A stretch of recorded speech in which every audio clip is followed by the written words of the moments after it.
ஐயா திரும்பலம். கொஞ்சம் உடம்பு முடியல, நீங்க வேணா விசாரிச்சிருங்க ஐயா. சரி, சிவாயம் ஐயா, சிவாயம். தினகரன் ஐயா, ஐயா நன்றி நன்றி. சிவாயம் ஐயா, சிவாயம். திருச்சிற்றம்பலம். ஆதிகந்தம் ஆயினாயே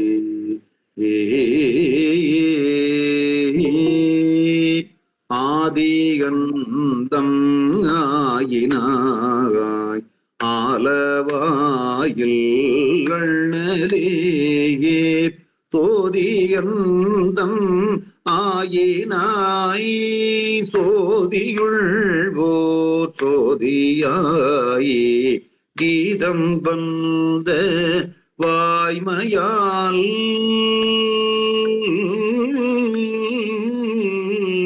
கீதம் வந்த வாய்மையால் கிளர்தரு கீனார்கல்லால் ஓதி வந்த வாய்மையால் உணர்ந்துரை கல்லாகுமே ஓதி வந்த வாய்மையால் உணர்ந்துரை கல் ஆகுமே.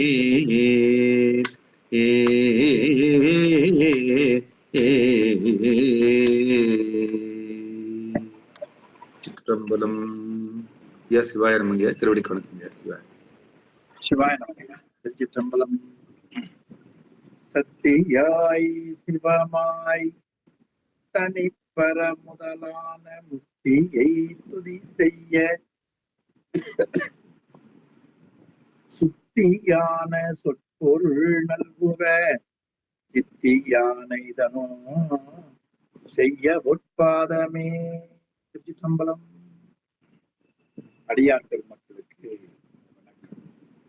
எல்லாம் வல்ல சிவகாமி அம்மையுடன் ஆகிய அம்பலமான பெருமானது திருவுருள் பெருந்தருணையினாலும் அருவான்மும்மை நாயன்மார்களது குருவருளினாலும் பரஞ்சோதி முனிவர் அருளி செய்த திருவிளையாடற் புராணத்தை சிந்திக்கக்கூடிய மிகப்பெரிய சிவபுண்ணியத்தை நாம் பெற்றிருக்கிறோம். அந்த புண்ணியத்தை கருணையோடு வழங்கியருடைய திருவருளையும் குருவருளையும் போற்றி கேட்டு சிவபுண்ணியம் பெறுகிற தொண்டர்களின் திருவடிகளையும் சிறமேல் கொண்டு மனம் மொழி மெய்களாலே வணங்கி மகிழ்வு. அன்பர்களே, பரஞ்சோதி முனி அருளி செய்த திருவிளையாடற் புராணத்தில 15வது திருப்படலத்தை சிந்திக்க திருவருள் நமக்கு அருள் செய்திருக்கிறார். அது மேருவை செண்டால் அடித்த படலம். பொதுவாகவே புராணங்கள், திருமுறைகள் இவையெல்லாம் உயிர்களுக்கு அறிவு விளக்கம் கொடுக்கவும் அந்த விளங்கிய அறிவின் மூலமாக இறைவனுடைய திருவடியை பெற்ற வேண்டும் என்கிற சிந்தனை படிப்பவருடைய உள்ளத்துக்குள்ளே வர வேண்டும் என்பதற்காக வந்தவைகள் தான் நமக்கு எல்லா நூல்களும். அதிலே தத்துவத்தை பற்றி நமக்கு சொல்லுகிற மெய்யியல் நூல்களுக்கு விளங்க வைப்பதற்காக புராணங்கள் நமக்கு வந்தன. என்றால் பெரிய ஒரு வரலாற்றை சொல்லுகிற பொழுது புரிந்தவர்கள் அதை அறிந்து கொள்வார். புரியாதவர்களுக்கு இந்த ஆரம்ப பள்ளியில படிக்கிற பிள்ளைகளுக்கு சொல்லுவதை போல புராண வரலாறுகள், உருவ வழிபாடுகள் இவையெல்லாம் நம்முடைய பெரியவர்கள் அமைத்திருக்கிறார்கள். இந்த உண்மையை படிக்கிற பொழுதுதான் ஒரு மனதுக்குள்ள அமைதியான ஒரு அனுபவம் புராணம் கேட்க கேட்க கொஞ்சம் கொஞ்சமா வரும். சில பேர் அதுல தப்பி போய்விடலாம். ஆனால் எத்தனை பேர் தப்பினாலும் பரம்பொருளை அடைவதற்கு ஞான நூல்களை கேட்பதை தவிர வேறு வழி இல்லை என்பதை சாஸ்திர நூல்கள் நமக்கு காட்டுகின்றன. அதனால் ஒருவர் வரவில்லை என்றாலும் கூட அவர்கள் வரவில்லை என்கிற சிந்தனையாவது நமக்கு இருக்கிறது பாருங்கள். அந்த சிந்தனை அவர்களை நல்வழி. அவர்கள் வரவில்லை என்று எண்ணிய எண்ணம் நமக்கு நன்மையான வலிவூட்டும் என்பதிலெல்லாம் இருவேறுபட்ட கருத்து இல்லை என்பதை நான் உங்களுக்கு நினைவூட்டுகிறேன். இப்படி நாம் அடிக்கடி ஐயா அவர்கள் சொல்லுவார்கள், ஆலமர் செல்வர் அவர்தான் 1008 அண்டங்களுக்கு ஆசிரியர், தலைமை ஆசிரியர். அவர் வகுப்பிலேயே 4 பேர் தான் இருந்தார்கள் என்று சொல்லுகிற ஒரு எண்ணம் சொல்லுவார்கள். ஆனால் அதன் பொருள் வேறு. எனவே யாருக்கு வாய்ப்பு அமைகிறதோ அவர்கள் அதுல கலந்து கொள்ள போகிறார்கள். ஆனால் என் நிலையில் நின்றாலும் எக்கோலம் கொண்டாலும் வகுப்பை விடாமல் சிந்திப்பதுதான் மறவாமை பொருள். இதெல்லாம் வகுப்பு தொடங்கிய அரவிந்த் ஐயா அவர்கள் நமக்கு என்ன சொல்வது, ஒரு மந்திரமாக டைட்டிலாக கொடுத்திருக்கிறார். அது சங்கரன்தாள் மரபாய்மை என்பது 2வது நிலையில வைத்தாலும் கூட வகுப்பை மறவாமை என்பது முதல் நிலை. இந்த வகுப்பை மறவாமை என்பதுதான் சங்கரன்தாள் மறவாமைக்கு அடிகோலும். அதனால் ரொம்ப அருமையான பகுதி சேக்கலார் பெருமான் காட்டுவது. எனவே நாம் தொடர்ந்து படிக்கிற ஒரு புண்ணியத்தை கடவுள் நமக்கு கொடுத்திருக்கிறார் என்கிற ஒரு மிகப்பெரிய அருளை என்ன சொல்வது, திருப்பல்லாண்டு வரியில சொன்னால், சிவலோக நாயகன் செவடி கீழ் ஆறும் பெறாத அறிவு பெற்றேன், அறிவு பெற்றோம். சத்தியமான உண்மை. எனவே யாரும் பெறாத அறிவை பெற்றிருக்கிறோம். அந்த ஒரு அருளிப்பாடுகள் எல்லாம் எல்லோருக்கும் கிடைக்க வேண்டும் என்று இறைவனை வேண்டி வகுப்பை நாம் தொடர்ந்து சிந்திப்போம். 15வது திருப்படலம் ரொம்ப அருமையான படலம். மகாமேருவை செண்டால் அடித்த படலம். பாண்டிய மன்னன் சோமாவார விரதம் இறந்த அதன் பயனாக ஒரு நல்ல அறிவுடைய மகனை பெற்றான். அந்த அறிவுடைய மகனுக்கு வீரபாண்டியன் என்ற அருமை திருநாமம் இட்டு உரிய முறைகளிலே அவர்களுக்கு விழாக்களை செய்து வந்தார். அக்காலத்தில பஞ்சம் வந்தது. பஞ்சம் வந்ததற்கு காரணம் என்ன என்று நல்ல நூல் பயிற்சி உடையவரிடத்திலே போய் கேட்டார்கள். அது ஒரு நல்ல செய்திங்க. ஏதாவது நமக்கு துன்பம் வந்தால் அல்லது வறுமை வந்தால் நாம யாரிடத்துல கேட்பது தெரியாது. இப்ப நாம யாருகிட்ட கேட்போம்னு நினைக்கிறீங்க? நம்ம வீட்டுக்கு வரவங்க யார் சொன்னாலும் கேட்போம். அடுத்தது ஜோதிடர் சொன்னா அப்படியே நம்புவோம். ஒண்ணும் தாழ்வில்லை, நீங்க நம்புவதை பற்றி ஒண்ணும் குறைவில்லை. நம்பிய இடம் சரியா இல்லையா என்பதை நீங்கள் அதுல போன பிறகுதான் தெரிந்து கொள்ள முடியும். அது மாதிரி பாண்டிய மன்னனுக்கு ஒரு சந்தேகம் வந்தது. யாரிடத்துல கேட்கறது? நல்ல நூல்களை படித்தவரிடத்திலே கேட்க வேண்டும் என்கிற எண்ணம் அந்த பாண்டிய மன்னனுக்கு இருந்தது. அதனால் நூல் உழவர் என்று காட்டுகிறார். அப்ப இதுல இருந்து என்ன தெரிந்து கொள்ளுகிறோம்? நமக்கே தெரியும், ஒரு வாட்ச் ரிப்பேர்னா வாட்சை பத்தி யார் நன்கு தெரிந்திருக்கிறார்களோ அவரிடத்துல தானே கொடுப்போம். ஒரு கம்ப்யூட்டர் ரிப்பேர்னா கம்ப்யூட்டரை பத்தி யார் நல்லா தெரிஞ்சிருக்காங்களோ அவரிடத்துல கொடுப்போம். ஒரு சட்டை கிழிஞ்சு போச்சுன்னா, இல்லைங்க அது எங்க தாத்தாவதான் பெரியவரு, அவர்கிட்ட கொடுப்போமா? டெய்லர்கள் எல்லாம் கொடுப்போம். சோ எந்த பகுதியில எது நமக்கு சந்தேகம் இருக்கிறதோ அதை நாம் பார்க்க வேண்டும். அந்த முறையிலே ஒரு நாட்டிலே பஞ்சம் வருவதற்கு காரணம் என்ன என்பதை உலகத்திலேயே தமிழிலே திருமூலர் காட்டுகிறார். இந்த உலகத்தை எல்லாம் படைத்தானே ஒருவன் சிவபெருமான். அந்த சிவபெருமான் எழுந்திருக்கிற கோவிலுக்கு எப்பொழுது பூஜை நடைபெறவில்லையோ அப்பொழுது மழை குறையும், மன்னன் கோன்முறை அரசு தவறுவான் என்று காட்டு. என்ன அழகான வழிபாடு. வெப்பமாய் இருக்கு, கொடைய பிடிச்சுக்க என்று பெரியவர்கள் சொல்லுவார்கள். கால் சுட்டு வைக்கும் செருப்பு போடு என்று சொல்லுவார்கள். இதை கடைபிடிப்பதும் கடைபிடிக்காததும் நம்முடைய நிலைதானே. முன்னவனார் கோயில் பூசை முட்டிடியா மன்னவர் தீங்குழ மாறி வளங்குன்றும். அந்த மாதிரி நல்ல நூல்களை படித்த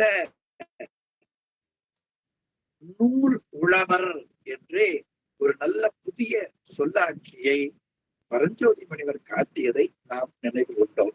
அந்த நூலுலகத்துல போய் கேட்டார்கள், அவர்கள் கோள்கள் எல்லாம் தெரியல, ஓராண்டுக்கு இப்படி இருக்கும் போல தெரிகிறது. உடனே அவர் நவகிரகத்தை சுத்தவில்லை, வேற எங்கேயும் போகல. படைத்தலுக்கு காரணமாக இருக்கிற சோமசுந்தர கடவுளிடத்திலே போய் கண்ணீர் வடித்து நிற்கிறான். ஒரு துன்பம் வந்தவன் யாரிடத்திலே நிற்க வேண்டும்? இந்த உலகத்தை எல்லாம் படைத்து காத்து அழித்து அருள் செய்யக்கூடிய பரம்பொருளாகிய மகா சங்காரகாரணனாகிய சிவபெருமானிடத்திலே போய் நிற்க வேண்டும். அவரிடத்திலே போய் அழுதார். அவருக்கு துன்பம் அடைந்திருந்தது. சுவாமிகள் பரஞ்சோதியார் காட்டுகிறார், ஒரு பிள்ளைக்கு நோய் வந்தால் தாய்க்கு என்ன துன்பம் இருக்குமோ அதை போல பாண்டிய மன்னன் நாட்டு மக்களை தன் பிள்ளைகளைப் போல பேணி பாதுகாக்கக்கூடிய பண்பு நலனை உடையவன் என்பதை போற போக்குல அருமையா காட்டுகிறான். மகவுரு நோயை நோக்கி வருந்துரு தாய் போல். என்ன உவமை பாருங்க. இந்த உவமை எல்லாம் யாரு எங்க சொல்லுகிறார்கள்? பிள்ளைக்கு வருத்தம் வந்தால் தாய்க்கு தெரியும். மகவுரு நோயை நோக்கி வருந்துரு தாய் போல் மன்னன் பகவுரும் மதியம் சூடும் பரஞ்சுடர் முன் போய் தாழ்ந்தே. யாரிடத்துல தாழ்ந்தார்? பரஞ்சுடர் இடத்திலே தாழ்ந்தார். எப்படி தாழ்ந்தார்? தன் பிள்ளைக்கு துன்பம் வந்தால் என்ன வருத்தம் படுவானா அந்த வருத்தத்தோடே ஏழாவது பாடல்ல அவர் போய் அப்படி வணங்கி நிற்கிறார். அப்பொழுது காலத்தின் அந்த சூழல் என்பதை உணர வேண்டும் என்பதற்காக சுவாமி என்ன பண்ணார்? ஒன்று எந்த பதிலும் சொல்லல. இரவு போய் அவர் படுத்தார். படுத்த பொழுது வருத்தத்தின் காரணமாக மண்ணுல படுத்தார். தூக்கம் வந்தது. இரவு நேரத்துல துன்பத்தை உணர்ந்த சிவபெருமான் சோமசுந்தர கடவுள் சித்தமூர்த்தியாக கனவில் வந்தார். அப்பொழுது அவர் சொல்லுகிறார், சுவாமி இவர் வணங்கி இருப்பார். அப்பொழுது அவர் சொல்லுகிறார், இந்த நாட்டுல வந்த துன்பத்தை கண்டு நீ பயப்பட வேண்டாம். 10வது பாடல். அதுல பழைய நினைவூற்றல் தான். 10வது பாடல். அடர் கதிர்வேலோய் மாறி அருவி போது அதனை வேண்டி இடர்படல். இந்த இடர்படல் சொன்ன சொல் உடனே தேவாரத்துக்கு ஞாபகம். புலனைந்தும் பொறிகலங்கி நெறிமயங்கி அறிவு அழிந்திட்டு ஐமேல் உந்தி அலமந்த போதாக அஞ்சேல் என்று அருள் செய்வார். உன்னுடைய சொத்து உனக்கு உதவுவது பெருசு கிடையாது. உன்னுடைய கைகால் புகழ் உனக்கு உதவாத ஒரு காலம் வரும். உன்னுடைய புலன்கள் பயன்படாமல் போகும், பொறிகள் போகும், அறிவு மயங்கி நிற்கும், என்ன செய்வது என்று தெரியாது. அலமந்த போதாக. அருமையான இல்லையா? அந்த நேரத்துல வந்தார் சுவாமி. அஞ்சே. எங்க ஐயா சொல்லுவார், நம்ம உறவுகள் பழக்கம் எல்லாம் மாலை விழுகிற பொழுது நம்ம இடத்துல வராட்டி கூட தூசு விழுகிற பொழுது வர வேண்டும் என்று சொல்லுவார். எனக்கு ஒரு பொன்னாடை போர்க்கிற பொழுது ஓதுவாருடைய உதவி எனக்கு வேண்டியதில்லை. ஆனால் ஒரு துன்பத்தால் வருந்துகிற பொழுது ஓதுவாருடைய ஆதரவான பேச்சு, அவர் பாடுகிற பாடல் துன்ப கடலிலே இருந்து என்னை ஈடேற்றம் செய்யும். அதனால் அவர் இடர்படையல்னு சொன்ன கடவுள் யார்? என்ன வகுப்பு தொடங்குற பொழுதெல்லாம் நினைவூட்டுகிறார் ஓதுவாமூர்த்திகள். ஆதி அந்தம் ஆயினான் என்று அழகான தேவாரம். அவர்தான் ஆதி, அவர்தான் அந்தம், அவர்தான் இடர்படேல். கனவுல வந்த கடவுள் இடர்படேல். நமக்கு கூட இப்ப பாருங்க, இந்த வரலாறை கேட்டோன்னே எல்லா வருத்தமும் பறந்து போய்விட்டது. ஏனென்றால் நாம் பரம்பொருளை சிந்தித்துக் கொண்டிருக்கிறோம். அதன் பிறகு அந்த துன்பமாக இருக்கிற ஒரு வழி சொன்னார். மலைகளுக்கெல்லாம் தலைவனாக இருக்கிறது மகாமேரு மலை. மகாமேரு மலை இடத்துல செல்வம் இருக்கிறது. நீ அங்கே போய் அந்த சேம வைப்பை நீ எடுத்துக்கொண்டு வந்தால் உனக்கு அது பயனுடையதாக இருக்கும் என்று இறைவன் கனவுல சொல்லுகிறார். நமக்கு ஒண்ணு அப்படி வேண்டாம். கனவுல வந்து நீ கைலாயமாப்பா என்று சொன்னால் போதும் என்கிற எண்ணம் தான் புராணம் கேட்டதாக இருக்கு. அடுத்த பாட்டு 10 பாடல் சிந்தித்தோம். 16வது திருப்பாடல். கிடைத்து மற்றனைய மேருகிரி செருக்கடங்க செண்டால் புடைத்து நின் ஆணை தாக்கி பொன்னரை புதித்த பாறை துடைத்து நீ வேண்டுங்காரும் தொட்டு எடுத்து அதனை மீள அடைந்து நின் உரியிட்ட அடைய பருதி என்று அடிகள் கூற. ரொம்ப அருமையான திருப்பாடல் இதுல காட்டுகிறார். மேல சொன்னா ஐயனே ஐயனே கிடைத்து மற்ற அணைய மேருகிரி செருக்கு அடங்க நீ என்ன பண்ணு, அந்த மேருகிரிய போ, அதுக்கு ஒரு செருக்கு இருக்கிறது. அந்த செருக்கு அடக்குமாறு உங்கள் தந்தையாரால் கொடுக்கப்பட்ட சோமசுந்தர பாண்டியன் கொடுத்த அந்த செண்டால் நீ அதை அடி. அப்படி அடித்த உடனே அதை உன் ஆணைக்குள் கொண்டு வா. அந்த செண்டு இருந்தா என் தலையில அடிச்சு என் ஆணவத்தை அடிச்சுவேன், அது வேற இல்லாம போச்சேன்னு ஒரு வருத்தம் தான். ஆமாங்க, நம்முடைய ஆணவத்தை அடக்குவதற்கு அந்த செண்டு தான் பயன்படும். அதை வழிப்படுத்தி பிறகு அந்த பொன்னறையை திறந்து கொள், தேவையான பணத்தை நீ எடுத்துக்கொள், மீண்டும் அந்த அறைய மூடிவை. மூடி வைத்ததுக்கு அப்புறமா நீ இப்ப எடுத்தேங்கிறதுக்கு ஏற்ப பாண்டிய மன்னனுடைய இலச்சினை அதை அங்கே பதித்து வை என்று அருமையா காட்டி. அடியார்களுக்கு இலச்சினை என்ன நினைக்கிறீங்க? ஆமா, அடியாரை பார்த்தால் அவர் காலடியில வீழ்ந்து வணங்குதல் தான் அவர்களுக்கு இலச்சினை. அதெல்லாம் மூப்பர் முதலிகள் காட்டுகிறார்கள். அடியா அத்தா ஆலங்காடா உன் அடியார்க்கு அடியேன் ஆவேனோ. சாதாரணமா ஆயிட முடியாதுங்க. ஒரு அடியாருக்கு அடியாராகக்கூடிய ஒரு பண்பு நலன் உள்ளத்தில் வளர வேண்டும் என்றால் அவன் மிகப்பெரிய பயிற்சியை மனதளவிலே செய்ய வேண்டும்.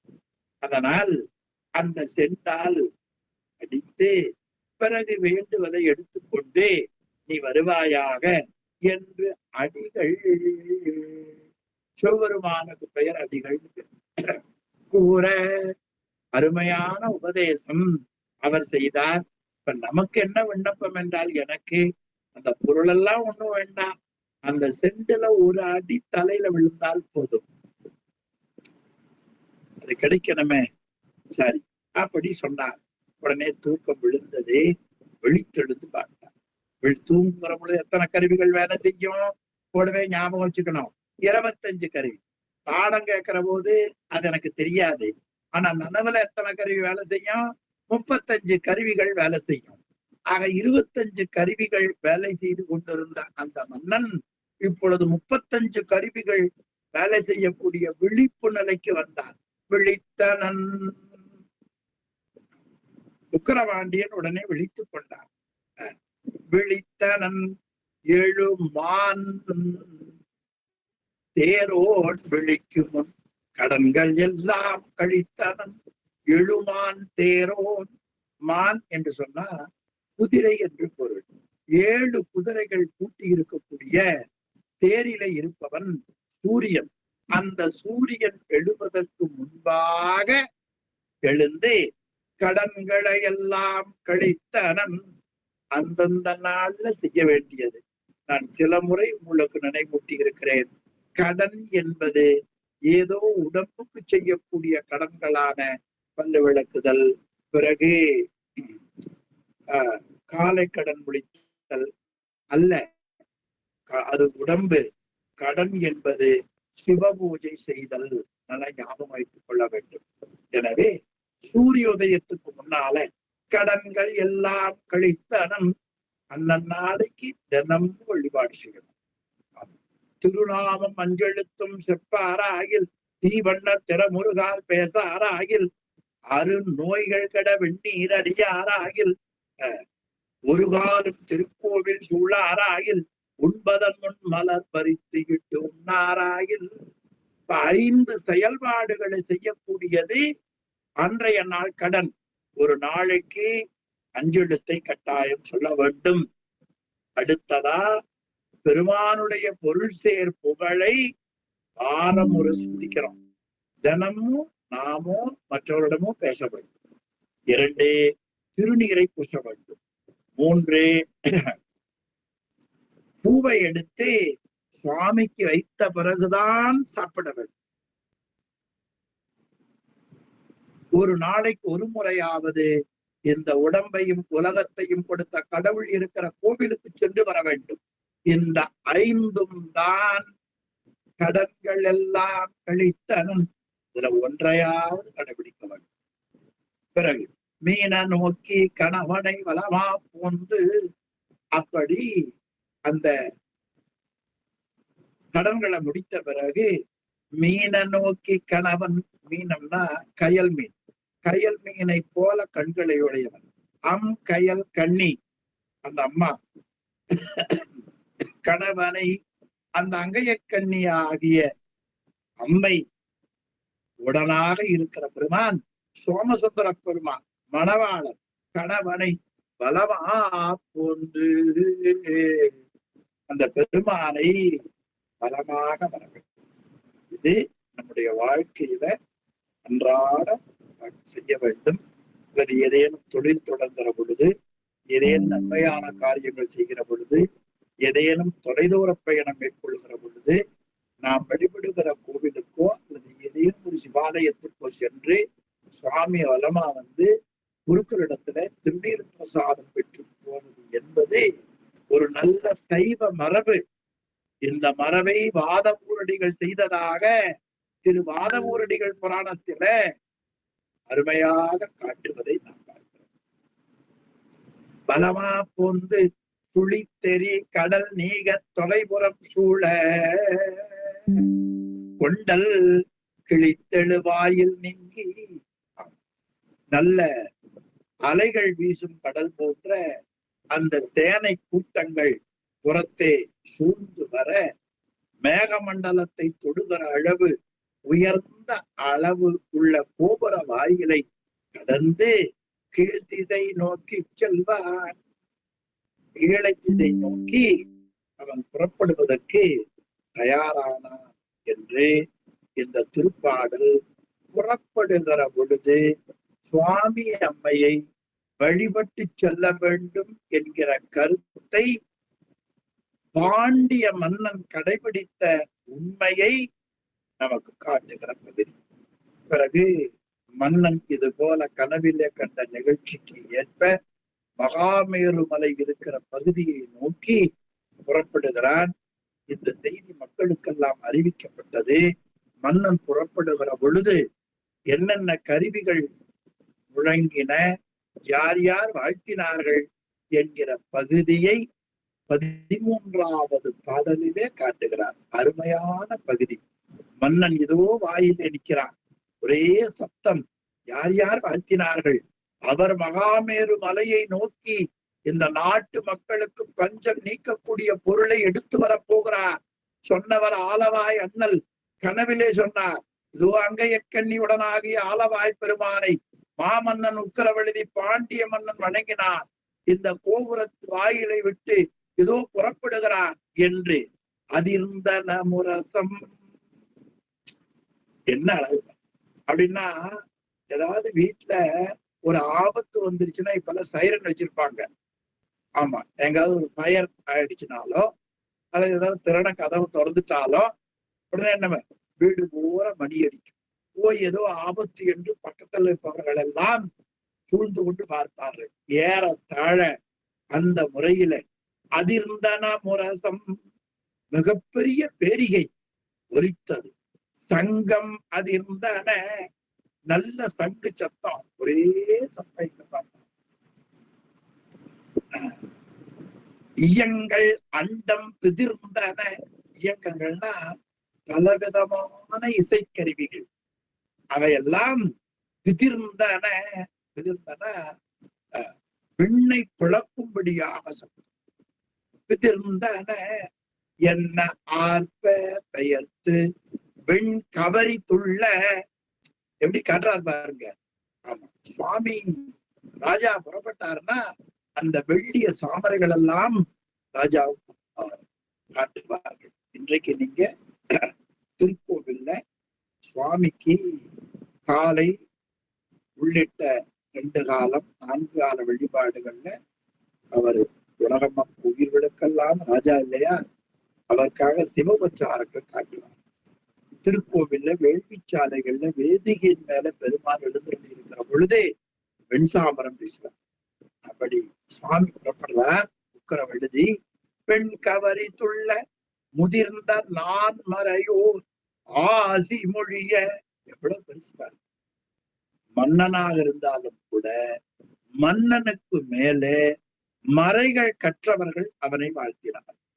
தேவாரம் படிப்பவர்கள் வாழ்த்த வேண்டும், சாஸ்திரம் உணர்ந்தவர்கள் வாழ்த்த வேண்டும், நம்மை விட வயதில் பெரியவர்கள் வாழ்த்த வேண்டும், அதை காட்டிலும் அறிவால் உணர்ந்தவர்கள். ஆமா, நான் மறை முதிர்ந்தோர் ஆசி மொழிய, 4 மறைகளிலும் பயிற்சிவிக்கிறவர், 12 திருமுறைகளிலும் நமக்கு பயிற்சிவிக்கிறவர். இப்ப இந்த கூட்டத்துல வாழ்த்துற தகுதி யாருக்கு இருக்கு? நம்ம ஓதுவாமூர்த்திக்கு இருக்கிறோம்.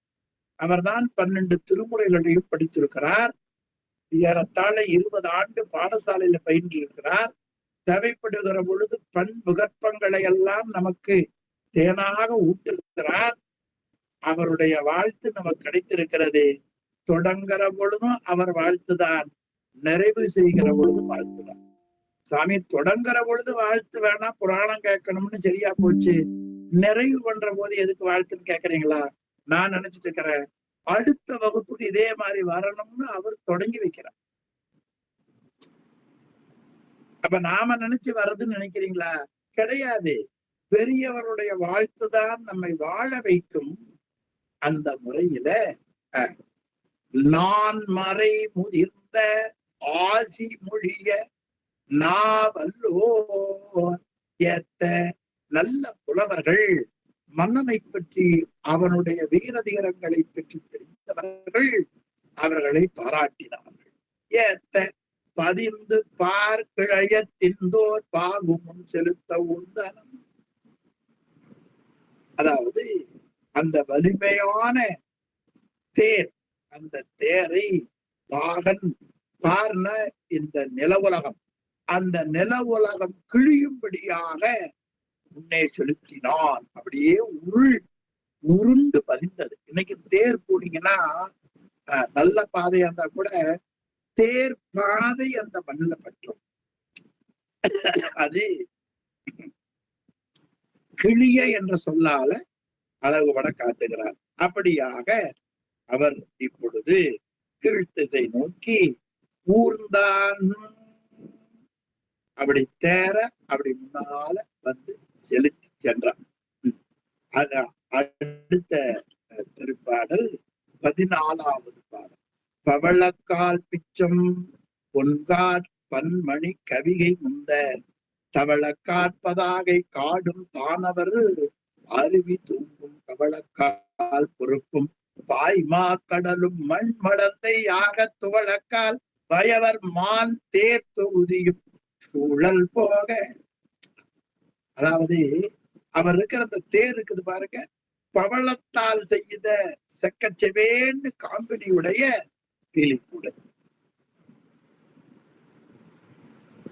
அதன் பிறகு பொன்கால் பல் மணி கவிகை, பொன்னால் செய்த காம்பியுடைய பல முத்துக்குடைகள்.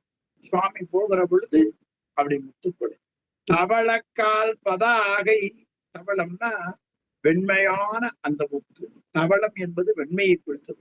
தவள நிற்றோர், வெண்மையான நீரை பூசியிருக்கிற சிவபெருமான் என்று திருமுறைகளிலே வருவதை நாம் பார்க்கிறோம். அப்படி நல்ல முத்துக்கள் கொண்ட வெண்மையான காம்பையுடைய வெற்றி கொடை. அந்த வெற்றி கொடை நிறைய இருந்துதான்.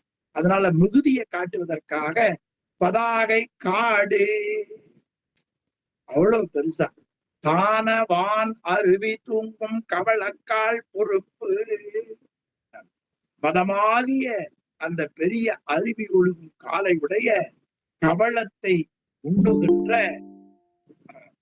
மலை போன்ற யானைகள், கவளக்கால் பொறுப்பும் பாய் மா கடலுமண் மடந்தையாக துவளக்கால் பயவர் மான் தேர் தொகுதியும், நல்ல வீரர் கூட்டம், குதிரை பூட்டிய தேர் கூட்டமும் நிலமகளினுடைய அந்த உடல் வருந்தும்படியாக உக்கிரவெழுதி சென்ற பொழுது இவையெல்லாம் உடன் சென்றன என்று 14வது பாடலிலே காட்டுகிறார்.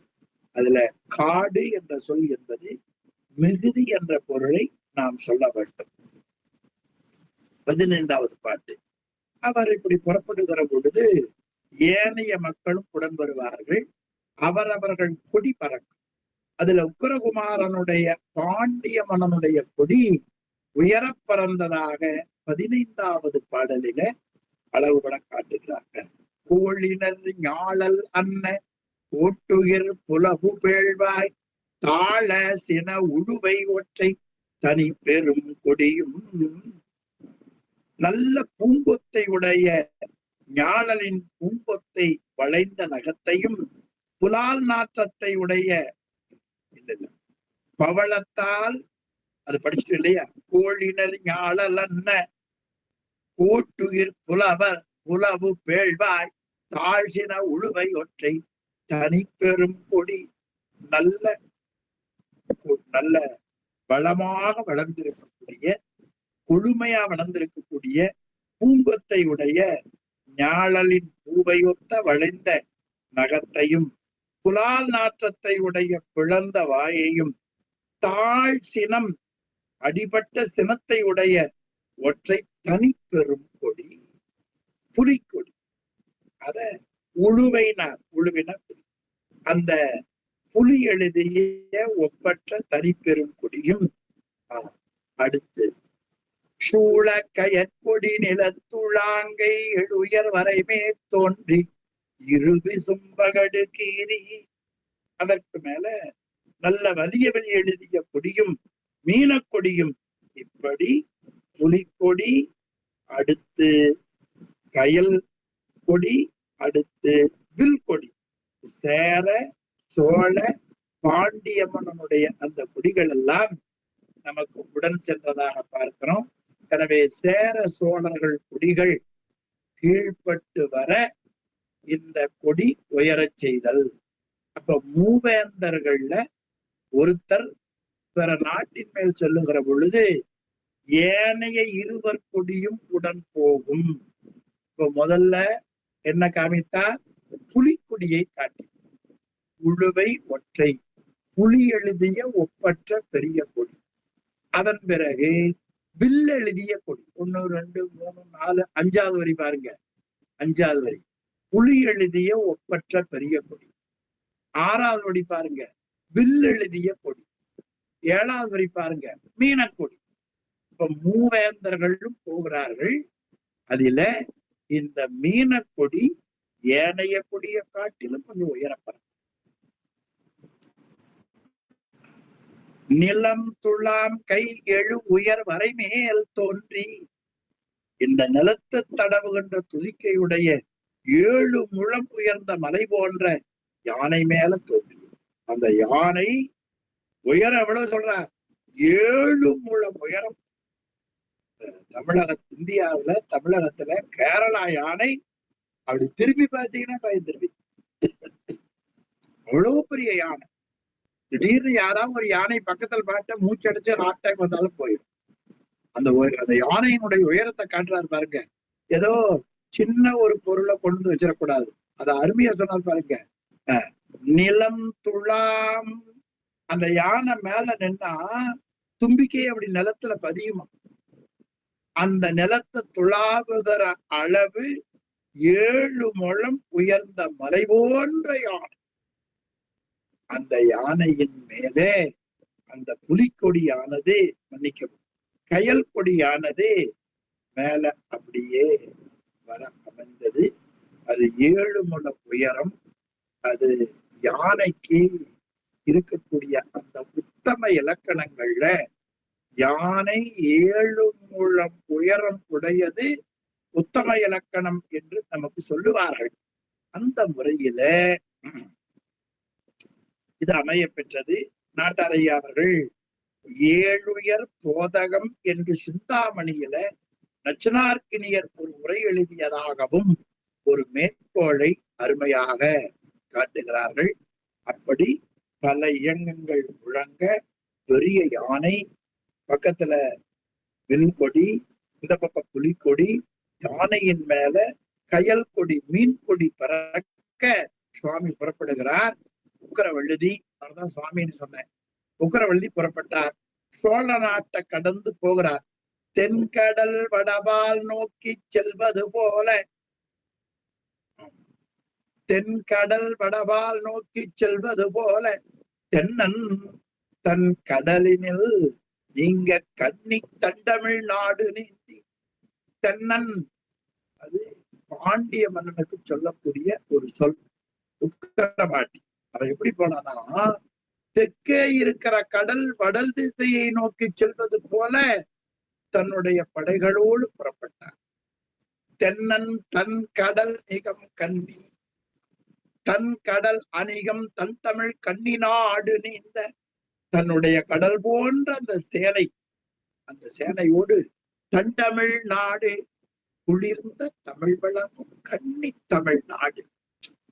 பரஞ்சோதி முனிவரும் தண்டமிழ் நாடு.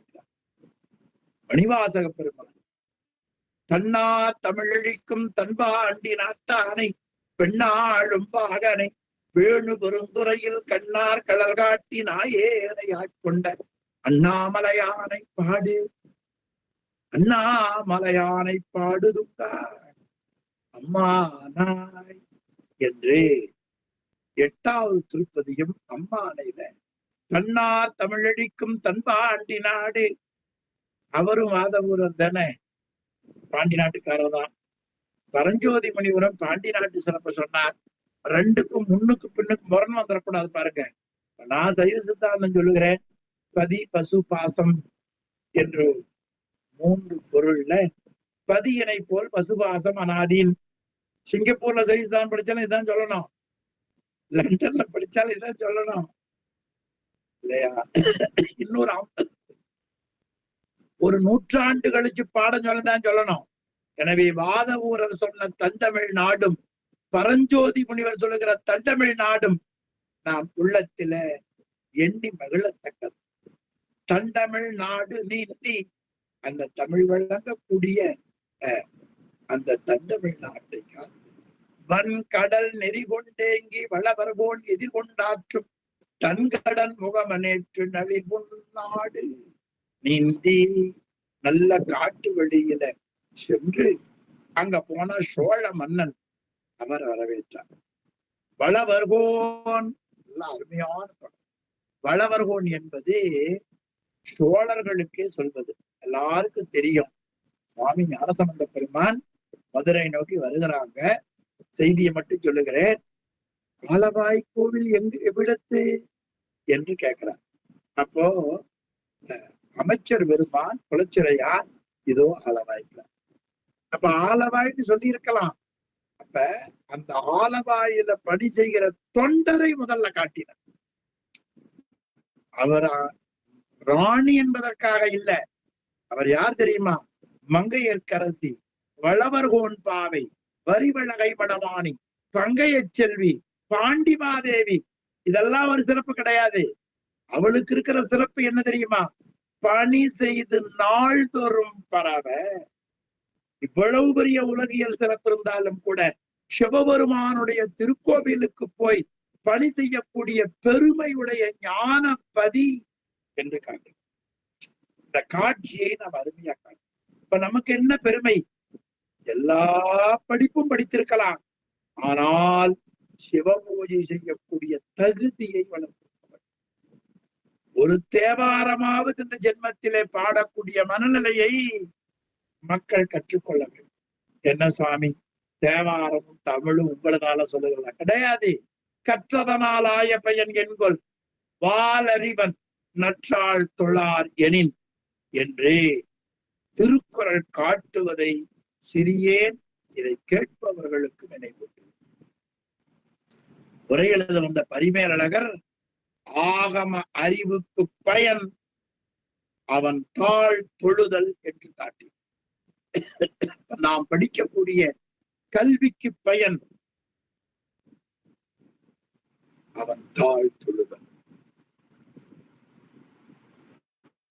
சிறுத்தொண்ட நாயனார் ஆகட்டும், மனுநீதி சோழனுடைய இளவல் ஆகட்டும், எல்லா கலைகளையும் கற்றார்கள். ஆனால் சிவபெருமானுக்கு அடிமையாகும். எனவே அந்த அம்மா வளவர்கோன் அந்த சொல்ல அப்படியே பட்டார் பாருங்க. அப்ப என்ன அர்த்தம்? பரஞ்சோதியாருடைய நெஞ்சுக்குள்ள 12 திருமுறைகளும் தவழ்ந்து கிடக்கின்றன. வளவர்கோன் எதிர்கொண்டு ஆற்றும். இங்கிருந்து அவர் போறார். பாண்டிய நாட்டிலிருந்து சோழ நாட்டை கடந்து பாண்டிய நாட்டு ராஜா வர்றார். எதிர்கொண்டு நன்கடன் முகமன் ஏற்றி சோழ மன்னன் அவரை வரவேற்றார். வரவேற்றது ஏன் அப்படி வரவேற்றார்? போனதுல தானே பார்த்தோம். சேர சோழ பாண்டிய 3 பேரும் யாரிடத்துல போய் ஒற்றுமையா கேட்டாங்க, சுவாமி மழை வரலன்னு. எனக்கே ஞாபகம்தான் நீங்க கேக்குறீங்க, நானே சொல்லிடுறேன்.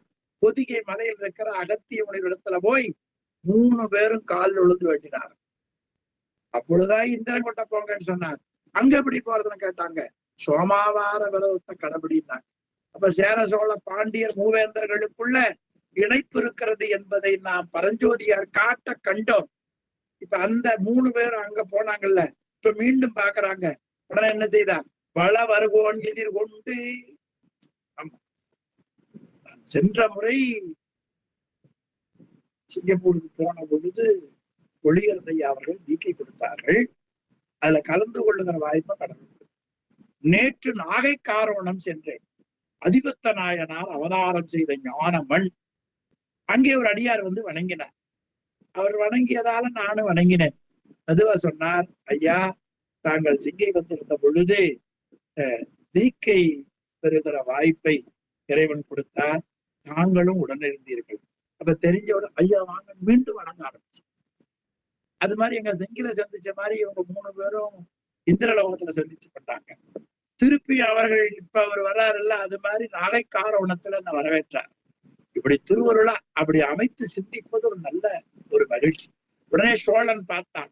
வளவர்கோன் சாதாரண ஆள் இல்ல, வளவர்கோன் எதிர்கொண்டு பாண்டிய மன்னனுக்கு நன் கடன் முகமன் ஏற்று நல்ல வரிசையை கொடுத்து உபச்சாரம் செய்தார்.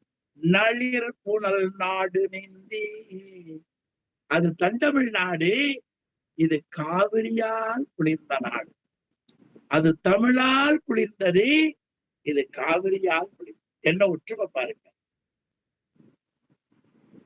அந்த தந்தமிழ் நாட்டை நீந்தி வந்தார், இங்க புனல் நாடு நீந்தினார். புனல் நாடு என்பது சோழ நாட்டை குறிப்பது என்று சேக்கிழார் காட்டுவதால் நாம் அறிகிறோம். புனல் நாடு நீந்தி அந்த நாட்டை விட்டு சுவாமி கடந்தார். அடுத்தது எங்க போனார் பாருங்க. கண்டக நாடு தள்ளி தெலுங்க நாடகன்று சாய்தா கண்டக கைதை வேலி கருநடம் கடந்து காடும் தொண்டகத்து வைக்கும் குன்றும் நதிகளும் துறந்து கல்வாய் வண்டகமலர்காவேலி மாளவ தேசம் ஒரே நாள்ல. ஆமா, விமானத்தை விட ரொம்ப வேகமா போயிட்டார் பரிசோதி. விமானம் கூட சிங்கப்பூர் போனா அதுக்கு 5 மணி நேரம் ஆகும். சுவாமி இங்கிருந்து ஒரே தம் அடிச்சாரு பாருங்க பாட்டுல. தண்டக நாடு தள்ளி, அப்ப தன் தகநாடு தொண்டை நாடு, அதை கழித்து தெலுங்க நாடு அகன்று ஆந்திராவை கடந்தார். சாய் தாழ் கண்டகம் கைதைவேலி கருநடம் கடந்து, ஆமா நல்ல முல்லை உடைய தாழை வேலியாவோட கருநாட்டை கடந்தார். காடும் தொண்டகம் துவைக்கும் குன்றும் நதிகளும் துறந்து, நல்ல காடு. அந்த காடுகள்ல போகணும்னா இந்த தீமையை உருவாக்கக்கூடிய மிருகங்கள் இருக்கும். அதுக்கு ஒரு பறை அடைப்பார்கள். தொண்டகை துவைக்கும் தொண்டகை பறை என்று பெயர். அத அடிப்பார்கள். அங்க அந்த சத்தமும் கேட்குமா. ஒலிக்கும் குன்று நதி துறந்து, அந்த மலையெல்லாம் ஏறினான், ஆறுகளை கடந்தான். அதன் பிறகு தேன் விழிக்கக்கூடிய வண்டுகள் மொய்க்கக்கூடிய மலர் நிறைந்த மாலவ தேசத்தை சேர்ந்தார். வாங்க நாமும் வேகமா போவோம். அதன் பிறகு சில நாடு கடந்தார். அங்கு நின்றெழுந்து தீவாய் அரும் சுர நெறிபட ஏகி மங்கு நின்று அதிரும் செம்பொன் மாடனில் விராட நன்னி குங்கு நின்றவிழும் காலம் குன்றுரி வாழைவாய தெங்கு நின்றள நீர் சிந்தும் மத்திய தேசம் எய்தி. ஆம், ஆக மத்திய தேசத்துக்கு போயிட்டார். அங்கிருந்து புறப்பட்டார். நல்ல பாலை நிலத்துக்கு சென்றார். அதை தாண்டிக்க போனார். நல்ல முகில் முழங்கும் கூடிய பொன்னாலாகிய மாடங்களுடைய வரானா நாட்டுக்கு போனார். அங்கு இருந்து முல்லை நிலத்தை கடந்தார். முல்லை நிலம் எது? காடும் காடு சார்ந்த இடம். பிறகு குறிஞ்சி நிலத்தை போய் சேர்ந்தார். அங்கே இருந்து குறிஞ்சி நிலத்தை எல்லாம் கலர்ந்து நல்ல வாழை மீன் பாயக்கூடிய தென்னை மரம் முதிர்ந்திருக்கக்கூடிய மத்திய பிரதேசம், இந்தியாவில ஏகதேசம் வடக்க வந்துட்டார். மறுபடியும் தொடர்ந்து காடு கடக்கிறார். அந்நெடு நாடு நீங்கி ஆடல் ஏர் உயர்ந்து தோன்றல் பொன்னெடும் சடையில் தாழ்ந்து புனிதமாம் தீர்த்தம் காசி. அங்க கொஞ்சம் நாம சுவாமியை தரிசனம் பண்ணணும். அந்நெடுநாடு நீங்கி மத்திய பிரதேசம் தாண்டினார். வேகமா போச்சு காடு. இப்ப அங்க வந்தார். பரஞ்சோதியாரை நிறுத்திட்டார். அவர் ஆறு தெரியுமா? ஆடல் ஏர் உயர்ந்த தோன்றல், வெற்றியை உடைய இடவக்கொடி உயர்த்திய சிவபெருமான் எழுந்தருளி இருக்கிற பல தலிகளில் தலின கோவில், இந்தியாவில் மதிக்கத்தக்க ஒரு கோவில் காசி. அந்த தலத்துக்கு அழைச்சிட்டு போயிட்டார் பாருங்க. ஆடல் ஏர் உயர்ந்த தோன்றல், அடல்னா வெற்றி பேர், ஆற்றல் அடல் என்று திருநீற்று பதிகத்தில் அருமையாக ஆற்றல் அடல் விடலேறும் ஆலவாயால் திருநீரே, அந்த சொல்ல அப்படியே இங்க கொண்டு போட்டார் பாருங்க. அடல் ஏர் உயர்ந்த தோன்றல், தோன்றல்னா எப்பெல்லாம் நமக்கு துன்பம் வருகிறதோ அப்பெல்லாம் தோன்றா துணையாக விடைதான் நமக்கு தோன்றும். பொன்னெடும் சடையில் தாழ்ந்து புனிதமாம் தீர்த்தம், சுவாமியினுடைய திருச்சடை இருக்கிறதே பொன் போன்ற சடை. இந்த பொன் போன்ற சடை என்பதை ஞானசம்பந்த பெருமான் மதுரை திருப்பதிகங்கள்ல பொன் தயங் இளங்கொழி புரி நலங்குழி புரி புன் சடைன்னு காட்டுறார். பொன் தயங் இளங்கொழி நலங்குளிர் புரி புன் சடை, அப்படியே பொன்மயமா இருக்கும் சுவாமி சடை, கலப்பில்லாதன்னு அர்த்தம். அந்த சடையில இருந்து கீழே வரக்கூடிய புனிதமாம் தீர்த்தம், தூய்மையாகிய கங்கை. என்ன அழகு! காவிரி நாட்டிலிருந்து கங்கை நாட்டுக்கு போயிட்டார் பாண்டிய மன்னர். காசி நன்னெடு நகரம் எய்தி, பெரிய நகரம் காசி பதிக்கு போயிட்டார். நளிர் புனல் கங்கை நீந்தி, அந்த கங்கை ஆற்றில அவர்கள் என்ன செய்தார்கள்? அங்க குளித்தார்கள். அந்த கங்கையுடைய அந்த காசிப்பதி அடிந்து கங்கையில நீராடி, அதன் பிறகு கண்ணெடு நெறியன் அநேகாபதம் கடந்த பின்னர் நல்ல கற்கள் நிறைந்திருக்கக்கூடிய அநேகாத வழியை கடந்து அவர்கள் சென்றார்கள். மறுபடியும் பயணம் தொடர்கிறது. மடங்கன்மா நாகம் யாழி வழங்கலான் மனிதர் செல்லா இடங்கடந்ததாக 102 யோசனைத்துமல்ல கடங்களு குமரி கண்டம் கடந்து மற்ற அதுபோல் 8 தடங்களு கண்டம் கொண்ட பாரத வருடம் தள்ளி. சிங்கங்களும் பெரிய யானைகளும் யாழிகளும் அங்க வாழக்கூடியது. மடங்கள் சிங்கம், சிங்கத்துக்கு என்ன பெயர்? மடங்கள். மாநாகம், யானைக்கு மாநாகம், பெரிய யானை, யாழி, இவங்கெல்லாம் வருது. மனிதர் செல்லா இடங்கடந்ததாக, மக்கள் வாசமே அங்க இல்லை. அதையெல்லாம் கடந்து 502 யோசனை, 500 2000 யோசனை. அதே கடக்கிற பொழுது ஏதோ பக்கம்தான் அப்படின்னா 1000 யோசனைன்னா வியப்பா போயிடும். 500ல 2ன்னு வைக்க பெரிய தெரியாதுல்ல. ஆமா, 14 ஆண்டு ராமன் காட்டுக்கு போறான்னா கேட்கற பயந்துருவாங்க. 7 ஆண்டில் பாதி குறைச்சிட்டான். ஆனா அந்த பக்கம் 14 இருக்கு. அவன் 1000 யோசனைன்னு சொல்லாம என்ன பண்ணிட்டாங்க, 502 யோசனை வெள்ளை கடந்து 7 குமரி கண்டம் கடந்து, அதன் பிறகு குமரி கண்டத்தை கடந்து அது போல தடங்களு கண்டம் கொண்ட 8 தடங்களு கொண்டம் 8 கண்டங்களை கடந்து பாரத வருடத்தை கழித்து அதற்கு அப்பால் அவர் சென்றார். அப்படி சென்று யாவையும் மீந்தான் தன்னை என்ற பொன்னிமயம் தன்னை தாவிய புறம் போக ததும்பு கிம்புருட கண்டம் ஏவி எங்கது மணித்து ஏம வெப்படைத்தாத பின்னாக ஓவிய புறத்து தோன்றும் அறிவருடத்தை விட்டு யாவையும் ஈன்றாள் தன்னை இன்றி பொன்னிமயம் தன்னை தாவி, இந்த உலகங்களை எல்லாம் பெற்றெடுத்த தாய் மாதேவி.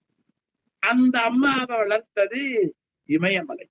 அந்த இமயமலையையும் தாண்டி அப்புறம் போய் இமயமலத்தை தாண்டி அதுக்கப்புறம் போய் கும்புருட கண்டத்தை அடைந்து அதற்கு மேல ஏம வெப்பு அடைந்து ஏம வரையை கடந்தார். அடுத்த பாட்டு மேருமலை பார்த்துட்டார். அந்த பயண பாதையில் நின்னா அவர் எங்க டீ சாப்பிடுவார். மகாமேருமலை கூட்டிட்டு போயிருந்தார். உற்றது கழிந்தவாற் போய் நெடல வெற்பொழிந்து சம்பு பொற்றரு கனிகால் 6 போகிழா இருத கண்டத்து உற்றனன் கண்டான் 3 ஒழுங்காடு ஞான்று கோணி வென்றி வெம்சலையார் என்ற வெற்பினையை மலைய வெப்பன். அந்த அறிவருட கண்டத்தை கடந்து அப்புறம் சென்று நெடலமலையிலே இருந்து அதை தாண்டி பொன் போல கனிகள் சிந்தும் அந்த கனிகள் சாராக ஓடக்கூடிய இளாவருத கண்டத்தை கடந்து பொதியை மலையை உடையவனாகிய உக்கிரபாண்டியன் மலைய வெப்பன் உற்றனன் அங்க போய் மகாமேரு மலைக்கு புறப்பட்டார். கனவிலிருந்து எழுந்தார். பல தேசம் கண்டு மகாமேரு மலை. அந்த மகாமேரு மலைக்கு என்ன சிறப்பு தெரியுமா? 3 ஊர் ஒடுங்க, அதாவது முப்புறம் எரித்த வரலாறு நம்ம சொல்லுகிறோம். அதுல 3 பேர் 3 கோட்டைகளாக எல்லாருக்கும் தீமை செய்தார். அத ஒடுக்கும் பொருட்டு மகாமேரு மலை அப்படி வில்லாக நின்றது. வெற்றி வெஞ்சிலையை நின்ற வெற்பினை கண்டான். அப்படி சிவபெருமானுடைய கையில வில்லாக நின்ற மேருமலையை கண்டான். கூனி வெற்றி வெஞ்சிலையா நின்ற வெற்பினை மலைய வெப்பன் கண்டான். இதோ மகாமேரு மலை. அந்த மகாமேரு மலையை அவர் பார்த்தான். அப்படி பார்த்து அந்த மகிழ்ச்சியில இருக்கிறான். மலையை பார்வை செய்து கொண்டிருக்கிறான்.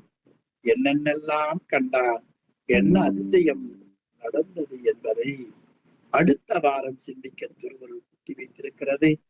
நாமும் உக்கிரகுமாரனோடு நெடிய பயணத்தை மேற்கொண்டோம். ஆலவாய் பெருமானை வணங்கினோம். சேர சோழர்களோடு பயணம் மேற்கொண்டோம். பல நாடுகளை கடந்தோம். காசியை தரிசனம் செய்தோம். இமயமலையை தாண்டி மகாமேரு மலையை இதோ பரஞ்சோதி முனிவர் காட்ட நாம் கண்டு கொண்டிருக்கிறோம் என்று கூறி, இந்த மிகப்பெரிய சுபமுன்னியத்தை நாம் எந்த ஜென்மத்துல நடந்து போய் பிளைட்ல போய் பார்க்க போறோம்னு தெரியல. பரஞ்சோதி முனிவர் சொல்லோவியமாக நம்மையும் பல கோடி மக்கள் வாழக்கூடிய அந்த மக்களை எல்லாம் விட்டுவிட்டு இன்றைய நாளில் சிறப்பு பயணமாக நம்மை அழைத்து சென்றிருக்கிறார். அதற்கு கருவியாக தினகரன் உணர்ந்திருக்கிறார். நாமெல்லாம் பயணிகளாக பயணித்தோம் என்று உங்களுக்கு நினைவூட்டி இந்த அளவில் இன்றைய வகுப்பை நிறைவு செய்வோம். சிவாய நம.